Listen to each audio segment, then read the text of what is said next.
آج آپ لوگوں نے داڑھی رکھنے کا وعدہ کیا اور کل آپ لوگوں نے یہ وعدہ کیا تھا کہ جھوٹ نہیں بولیں گے، غیبت نہیں کریں گے، چغل خوری نہیں کریں گے، والدین کے ساتھ نافرمانی نہیں کریں گے، چھوٹے بڑے کی تمیز کریں گے، کسی کے سامنے اونچی آواز سے باتیں نہیں کریں گے۔ بتائیے میلاد محفل سے فائدہ حاصل ہوا یا نہیں؟ سرکار کی محفل بھی نصیب ہو گئی اور سرکار کی سنتوں پہ عمل کرنے کی توفیق بھی اللہ تعالیٰ نے عطا فرما دیا۔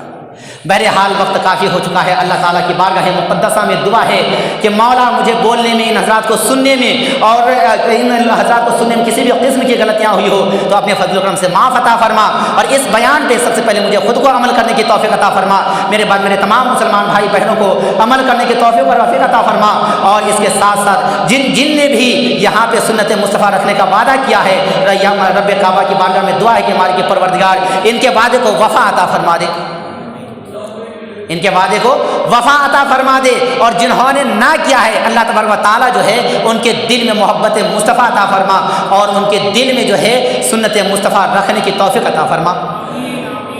استغفر اللہ ربی من کل ذنب واتوب الیہ۔ السلام علیکم ورحمۃ اللہ تعالیٰ وبرکاتہ۔ اب صلاۃ و سلام کے لیے کھڑے ہو گئے۔